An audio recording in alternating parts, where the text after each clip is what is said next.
ফুটবলের সবথেকে বড় মঞ্চে প্রতিবারই লেখা হয় নতুন কোনো এক গল্প।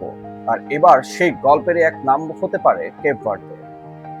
কারণ তারা প্রথমবারের মতো বিশ্বকাপে এসেই জিতে নিয়েছে রাউন্ড অফ 32। অর্থাৎ তারা কিন্তু কোনো ম্যাচ জিততে পারেনি, তারা শুধু মাঠে নিজেদের পারফরমেন্সটা ধরে রেখেছে। তারা শুধুমাত্র তাদের শক্তিমত্তা, তাদের বুদ্ধিমত্তা দিয়ে তারা নিজেদেরকে ঠিক জায়গা মতো রেখে তারা মাঠে খেলেছে এবং তারা স্পেন, উরুগুয়ে আর সবশেষ সৌদি আরবের বিপক্ষেও ড্র করেছে, যেখানে উরুগুয়ের বিপক্ষে কিন্তু তারা আবার 2-2 গোলে ড্র করেছিল, যেটা বিশ্বকাপের ইতিহাসে এক স্মরণীয় মুহূর্ত হয়ে থাকবে দলটার জন্য।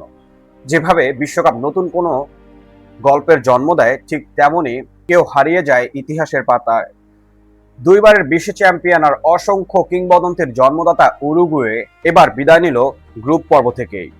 এইচ গ্রুপে একই সময় হয়েছিল দুটো ম্যাচ, সো দুদিকেই দু দলের মধ্যে একটা চাপ ছিল। কারণ উরুগুয়ে যদি হেরে যায় বা উরুগুয়ে স্পেনের সাথে যদি হেরে যায় বা যদি ড্র করতে পারে, তাহলে উরুগুয়ের একটা সম্ভাবনা থাকতেও পারতো। সেই জায়গাতে সৌদি আরবের দিকেও তাকিয়ে থাকা লাগতো হচ্ছিল দলটার, যার কারণে সৌদি আরব যেহেতু এক ম্যাচ হেরে গিয়েছে আগে, সো সৌদি আরবের সামনেও এই কেপ ভার্দের সাথে ম্যাচটা জয়ের কোনো বিকল্প ছিল না। তো স্বাভাবিকভাবে শুরু থেকেই একটা জিনিস দেখা গেছে যে একমাত্র কেপ ভার্দেই বাকি তিনটা দল, অর্থাৎ স্পেন, উরুগুয়ে আর সৌদি আরব, এই তিনটা দলের মধ্যে থেকে প্রথম দুটোতেই যেহেতু ড্র করে ফেলেছে, তাই কেপ ভার্দেকে নিয়ে অনেক বেশি একটা হাইপ ছিল। আর গোলরক্ষক ভজিনিয়ার কথা আর কি বলবো, তিনি তো আসলে নিজের জাতটাকে চিনিয়ে দিয়েছে। 40 বছর বয়স লোকটার, তো এই বয়সে এসে তিনি গোল বারের নিচে নিজেকে যেভাবে জাহির করেছেন, তা এক কথায় অসাধারণ। এবং বিশ্বকাপের ইতিহাস সবসময় তাকে এটা মনে রাখবে, কারণ প্রথমবারের মতো বিশ্বকাপে এসে কিন্তু আসলে কেউ এরকম ফলাফলটা অর্জন করতে পারে না। তো যেটা করে দেখিয়েছে কেপ ভার্দে। এখন স্পেন আর উরুগুয়ের ম্যাচটা, এটাই ছিল এখানের হাই ভোল্টেজ ম্যাচ, কারণ এই ম্যাচটার উপরে ডিপেন্ড করছিল উরুগুয়ে যাবে নাকি স্পেন। অর্থাৎ স্পেন তো আগেই চলে গিয়েছে, কিন্তু উরুগুয়ে যেতে পারবে কিনা। কারণ এই ম্যাচটাতে জয় না পেলে উরুগুয়ের কপালটা পুড়বে, এটা সবারই জানার কথা ছিল। কারণ উরুগুয়ে সৌদি আরবের বিপক্ষেও ড্র করেছে, এমনকি তারা কেপ ভার্দের বিপক্ষেও ড্র করেছে।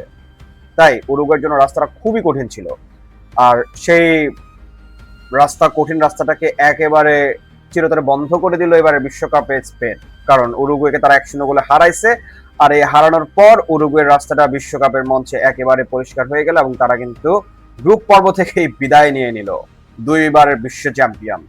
আর সৌদি আরব আর কেপ ভার্দের ম্যাচ, এই ম্যাচটা আসলে মূলত ছিল একটা স্নায়ুযুদ্ধ, কে কতক্ষণ টিকে থাকতে পারে। আর সৌদি আরবের জন্য যেহেতু এই ম্যাচটা গোল করতে পারলেই একটা অঘটন ঘটে যেত, অঘটন না, সৌদি আরব যদি এই ম্যাচটাতে জিতে যেত তাহলে তারা কিন্তু আসলে রাউন্ড অফ 32-তে চলে যেত নিশ্চিতভাবে, কোনো সন্দেহ ছাড়া। কিন্তু সেই জায়গা থেকেও আসলে কেপ ভার্দে নিজেদের আধিপত্য বা নিজেদের বুদ্ধিমত্তা, নিজেদের শক্তিমত্তা সবকিছুকে ব্যবহার করে তারা মাথা দিয়ে খেলছে, যেটা আমার কাছে মনে হয়েছে। তারা কেউই আসলে গোলের জন্য খুব একটা রেডি ছিল না বা দৌড়ায় নাই, কারণ তাদের জানে যে ড্র করতে পারলেই আমরা যাব। এবং তারা শেষ পর্যন্ত, ম্যাচের শেষ পর্যন্ত সেটাই ধরে রাখছে এবং শেষ পর্যন্ত তারা কিন্তু সৌদি আরবের বিপক্ষে গোল শূন্য ড্র করছে। আর এতে বিশ্বকাপের ইতিহাসে প্রথমবারের মতো কেপ ভার্দে নতুন একটা রচনা লিখে ফেললো। এখন এই কেপ ভার্দের সামনে অর্থাৎ রাউন্ড অফ 32-তে প্রতিপক্ষ হচ্ছে 3বারের বিশ্ব চ্যাম্পিয়ন এবং বর্তমান ডিফেন্ডিং চ্যাম্পিয়ন লিওনেল মেসির আর্জেন্টিনা। সো আর্জেন্টিনার সাথে কেপ ভার্দে কেমন করে, কারণ বর্তমান বিশ্বের সেরা দলগুলোর মধ্যে একটি হলো স্পেন আর একটি হলো উরুগুয়ে। এই দুটো দলের বিপক্ষে কেপ ভার্দে যেখানে তাদেরকে থামিয়ে দিয়েছে, তাদেরকে আটকিয়ে দিয়েছে, সেই জায়গাতে আর্জেন্টিনাকে কি কেপ ভার্দে হারাতে পারবে? কি মনে হয় আপনাদের? অবশ্যই সেটা আমাকে কমেন্টে জানান।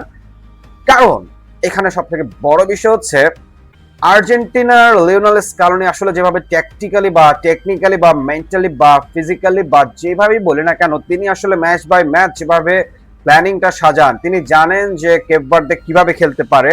সো কেপ ভার্দে কোন পজিশন থেকে আক্রমণও যেতে পারে। যদিও আর্জেন্টিনার বিপক্ষে তারা আক্রমণ তো অবশ্যই করতে হবে, কারণ হারলেই তো বিদায়। তবে কেপ ভার্দের জন্য এটাই সব থেকে বড় একটা প্রাপ্তি যে তারা প্রথমবারের মতো বিশ্বকাপে এসে রাউন্ড অফ 32টা নিশ্চিত করছে।